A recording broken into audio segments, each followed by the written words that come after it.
Como eu consegui dobrar a performance do banco relacional do meu cliente utilizando o RDS da AWS e reduzir o seu custo em mais de 50%? Esse, pessoal, é o tema do vídeo de hoje. E, na verdade, esses resultados são até mais expressivos. Mas acho que para a abertura, essa nomenclatura termina ficando melhor, tá? Antes de eu começar esse vídeo, já queria que você deixasse seu like e também se inscrevesse no canal. Dessa forma, fica sinalizado para mim quando você acha relevante um conteúdo. Esse conteúdo aqui vai ser um estudo de caso, onde eu vou mostrar como conseguir alcançar esses resultados, trazendo números para que você tenha clareza sobre o que eu estou explicando aqui. Então, se esse tipo de conteúdo te interessa, já deixa aí seu like e também se inscreve no canal. Que aí, dessa forma, eu vou conseguir produzir mais conteúdos dessa linha, caso tenha uma boa aderência. Tá bom? Bom, pessoal, agora sobre esse conteúdo. Vou começar trazendo um pouco de contexto para que vocês tenham compreensão como ter esse conhecimento vai te ajudar na sua jornada de aprendizado na AWS de preparação para as melhores oportunidades da área, tá? Vocês vão entender que não é só técnico que conta nesse processo. Esse vídeo é um exemplo claro disso. No final de 2021, tá? Até para contextualizar, estou gravando esse vídeo em fevereiro de 2023. No final de 2021, meu cliente chegou com o seguinte problema. Henrique, eu tenho um banco relacional no RDS e utilizando o SQL Server e esse banco é um bomba relógio aqui no meu negócio, tá? Um banco muito grande, acho que na época o banco tinha mais de 3 tera. Ele não conseguia sequer fazer um backup com tranquilidade, porque a aplicação ficava extremamente comprometida. Essa aplicação não estava trabalhando com multi-AZ, porque para trabalhar com multi-AZ com SQL Server você precisa de uma licença maior. Ele estava usando a licença web do SQL Server. Banco licenciado tem essas particularidades. Então, a aplicação sofria muito nesse processo. E outros indicadores que a aplicação estava sofrendo é que o uso CPU ficava quase sempre próximo a 100%, de regra acima de 80%. E outro indicador muito traumático para o cliente era o QDEP. Henrique, o que é o QDEP? QDEP, pessoal, nada mais é do que o enfileiramento de operações. QDEP traduzindo seria a profundidade da fila. Então é tipo o seguinte, chega 10 operações no banco, ele só consegue processar 5. Chega 10, só consegue processar 4. Isso vai criando uma fila, vai acontecendo um enfileiramento das operações. O normal para um banco no RDS é ele estar ali próximo de zero. Quando isso vai escalando, a aplicação vai sofrendo.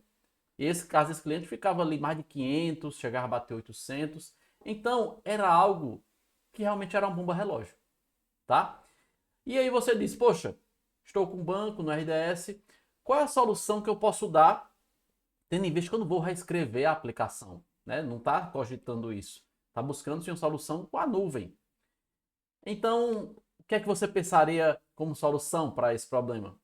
Acho que a provável solução que todo mundo pensaria é, poxa, aumenta o poder computacional, tá? Aumentando o poder computacional, aí entra o nosso estudo de caso. Eu vou começar a compartilhar minha tela, trazer alguns números para que vocês possam ver tudo que eu quero passar para vocês e ver como chegamos nesses números. Dobrar a capacidade computacional dessa aplicação, tornar ela duas vezes, pelo menos duas vezes mais rápida e mais de 50% mais barato do ponto de vista do banco. Vamos lá, compartilhar minha tela para que a gente possa começar o nosso estudo aqui, tá? Bom, trazendo aqui alguns números para trazer mais clareza para o nosso estudo, tá? Banco SQL Server, uma instância que estava sendo utilizada, uma M5 2x Large, tá? Custo por hora dela, vou colocar até uma coluna adicional aqui, seria uma coluna à esquerda, vou colocar custo por mês, vai ser esse valor vezes 750,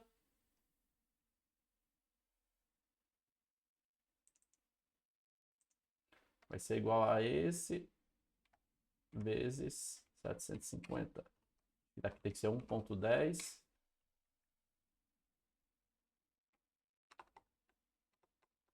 C2 vezes 750. Pronto. 825. Deixa eu ver se eu acho a moedinha aqui. Pronto. 825 dólares, tá? Então, o custo por mês é aproximadamente isso, desconsiderando storage, tá? Que era outro custo extremamente inflado para esse cliente, mas não vou colocar o storage aqui na nossa conta para facilitar o processo, tá? Então temos o nosso custo aqui nessa situação, memória 32 GB, 8 vCPU e um indicador importante para esse cliente era o tempo de processamento de alguns trabalhos. Esse banco tinha muita operação em batch, tá? O tempo de processamento médio para esse cliente, para uma operação que acontecia milhares de vezes ao dia, era de 2 segundos, certo? Então, a nossa solução que a gente poderia pensar de cara é, poxa, vamos dobrar o poder computacional para ver se resolve, tá? Então aqui estou na página de consulta de preços do SQL Server, tá?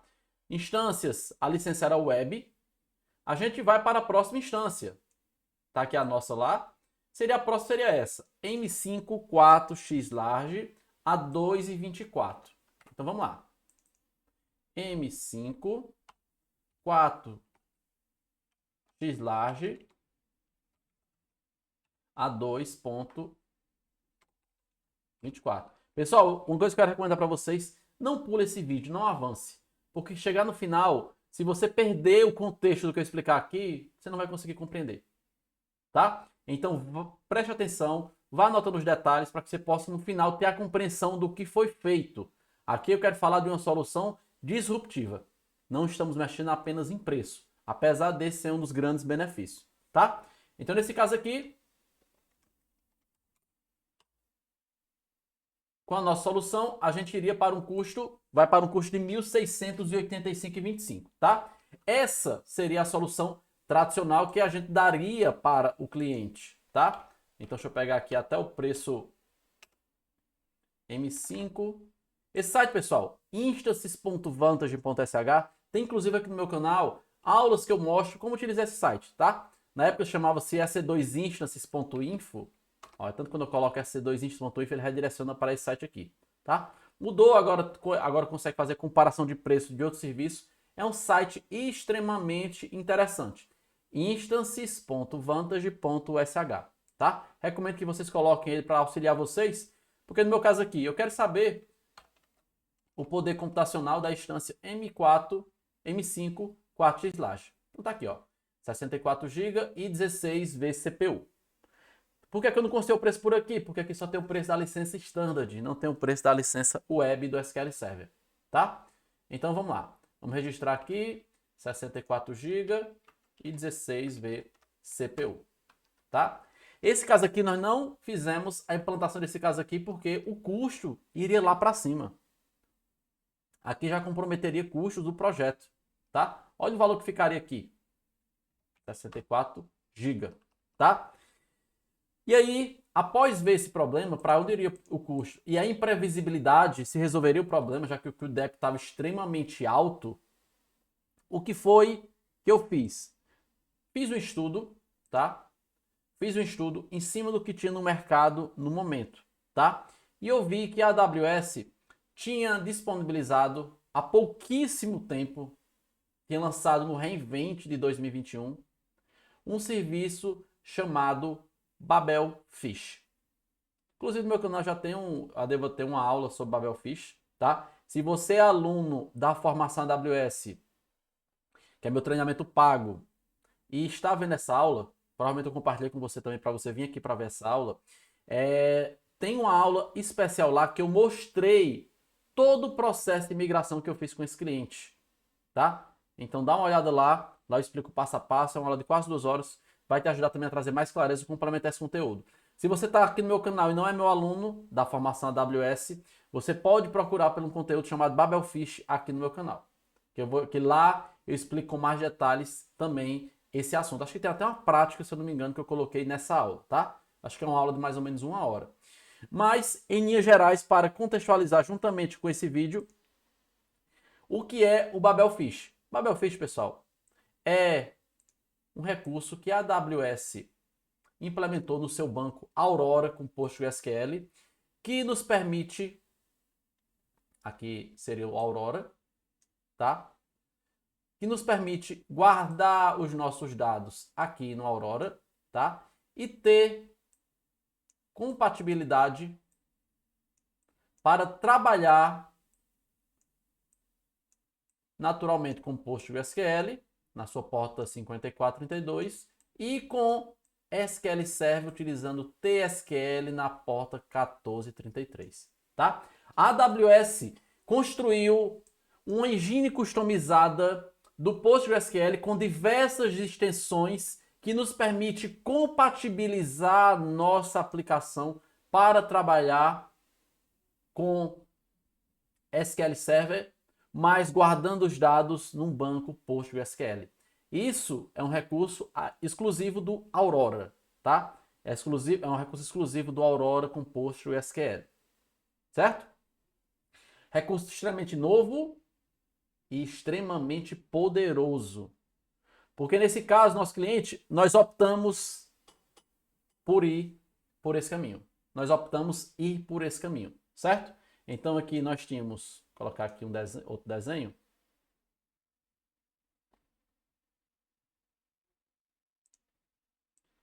Nós tínhamos aqui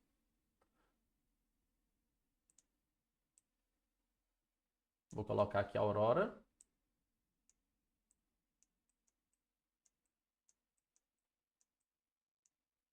E aqui era o banco do cliente. SQL Server. Tá? E aqui, pessoal, o que foi que nós fizemos? Nós fizemos diversos estudos em cima da aplicação para ver se ela funcionaria com esse processo. A gente transferindo os nossos dados do SQL Server para o Aurora, criando a estrutura relacional e transferindo os dados para ver se a aplicação funcionaria perfeitamente, tá? E nós fizemos inúmeros testes e nós vimos que a aplicação funcionaria quase sem nenhuma adequação. As adequações foram mínimas para que essa aplicação funcionasse, tá? Então aí entrou o desafio, como transferir esse volume brutal de dados para o Aurora. Aí utilizamos uma ferramenta da AWS chamada DMS para fazer o transfer dos dados para o Aurora, certo? Após realizarmos esse transfer, vimos também que tivemos redução de storage. O nosso storage caiu de 3 TB para 1 TB e 400. Isso por diversos motivos envolvidos. Um banco com uma capacidade enorme, já com uma grande quantidade de armazenamento, e uma característica que o SQL Server tem é que ele não regride o seu uso de storage. Ele só aumenta, tá? Então, se você alocou 3 TB, você tem que alocar mais do que isso para utilizar mais. Ele não vai regredindo, diferente do Aurora, que o storage dele é dinâmico.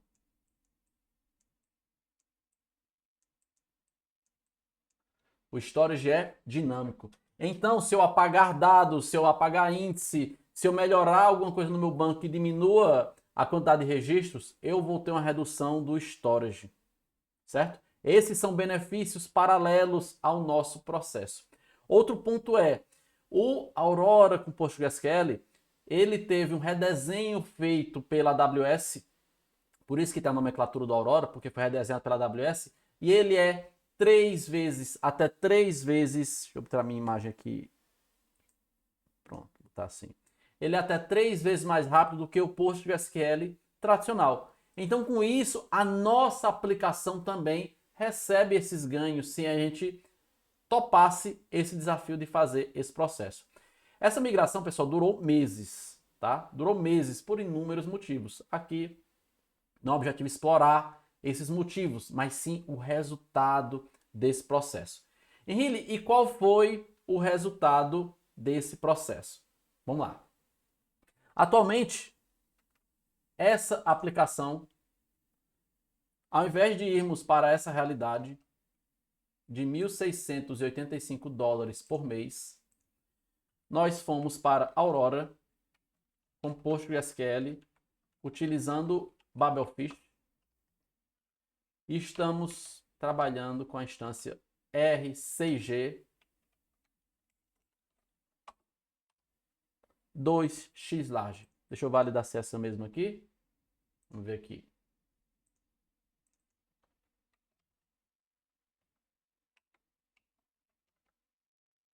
RCG 2x lá, deixa eu ver se é essa.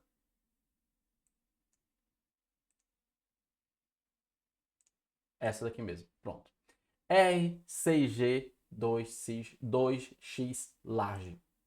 Então vamos lá.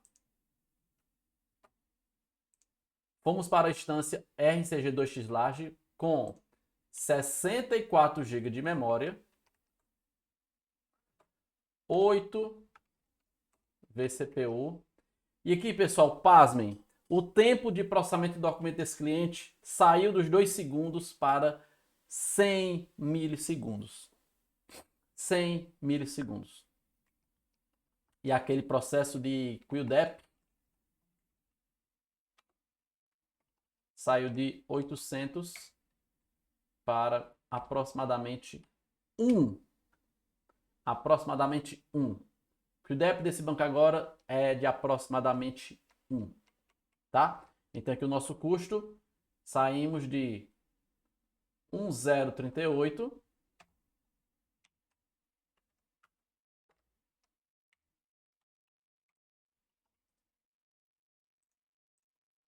olha só, pessoal, quanto ficou o custo agora, tá? Mas não acaba por aqui.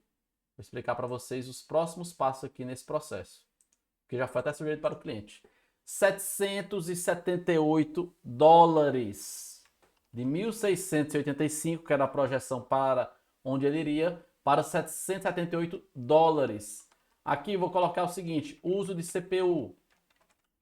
Aqui estava em torno de 90% e aqui atual em torno de 40%.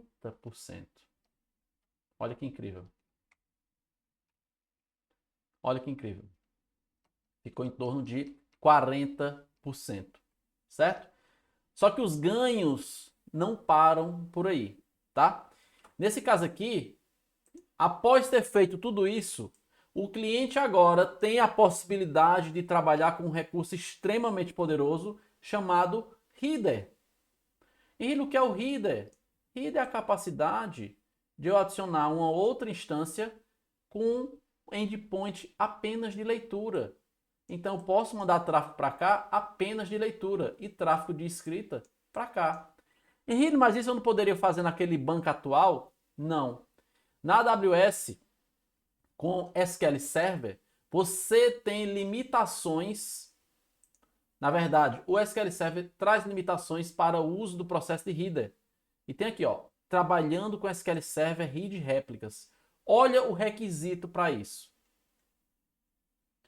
Read Replica Limitations. Ele vai falar aqui para a gente sobre a instância que ele tem que utilizar. Read Réplicas são apenas disponíveis para SQL Server Enterprise Edition. Vamos ver quanto é que ficaria a minha instância com SQL Server Enterprise Edition. Tá aqui, ó. Enterprise. M54X Large. Cara, olha o preço. Olha o preço. 9,345 dólares. Então vamos só anotar aqui.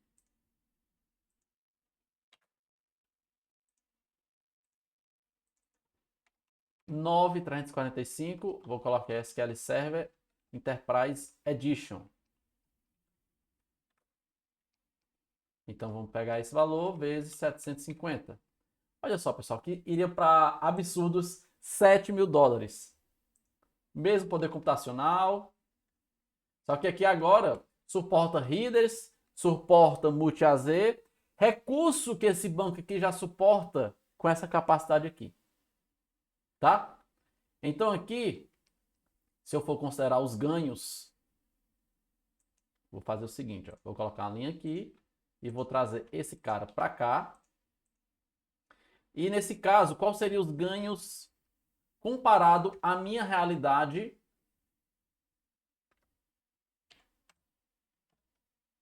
Vou colocar aqui quantos por cento de ganho nós tivemos. Esse dividido por esse. Pronto. Daqui um ganho de 53%. Olha só, mais de 50%, que foi o que eu falei. 53,81%. Ou esse aqui eu não vou fazer nem a conta. Mas seria aqui 90%. Tá? Caso o cliente queira trabalhar com Reader, queira trabalhar com multi-AZ. Então, aí seria absurdo a diferença. Não vou nem colocar na conta, tá? Aqui o ganho, eu falei 2 vezes, mas aqui, um indicador importante para o cliente, que era o processamento de informações em batch, saiu de 2 segundos para 100 milissegundos. Ficou 20 vezes mais rápido. Mas aqui eu considerei o número de 2 vezes com base em CPU, tá? Minha CPU, o CPU caiu na metade. Que o dep ficou quase zerado. Coloquei 2 vezes para ser modesto. Mas foi muito mais, tá? E outro ponto aqui que eu quero trazer, além de todos esses ganhos. Esse cliente agora conta com o benefício da redução dinâmica de storage, que eu já falei aqui para vocês, certo? Agora também ele tem um recurso que é um recurso exclusivo do Aurora. Que recurso é esse? Recurso chamado clone. Henrique, o que é o recurso do clone? O clone, pessoal, é a capacidade de você criar um espelho. Vou colocar aqui o desenhozinho aqui.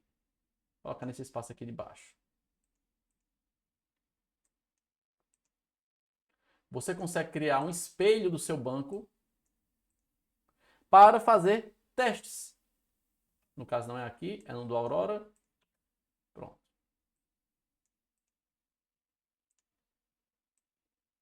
Você consegue criar um espelho em minutos do seu banco para fazer teste, tá? E o storage desse slot aqui, ele é construído com base no diff, estilo Git. Com base no diff desse banco aqui. Exemplo, esse banco aqui tem 1 tera. No momento que eu lançar esse daqui, esse banco aqui, o storage que vai contar é 0. Ele vai contar apenas o diff. À medida que eu for modificando os dados, é que vai contando dados nesse banco aqui.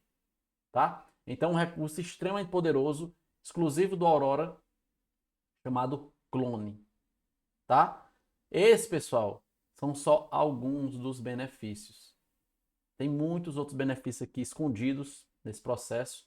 Mas aqui eu já pude mostrar para vocês a série de ganhos que esse cliente teve. Mais de 50%. E tem outro ponto que agora esse cliente pode fazer. Vou colocar aqui. Aurora PostgreSQL com reserva. Agora esse cliente pode fazer uma reserva. Então vamos aqui ver a reserva. Estou aqui no RDS, tá? Vou colocar aqui para fazer a reserva do Aurora PostgreSQL. Deixa eu tirar a minha imagem da frente.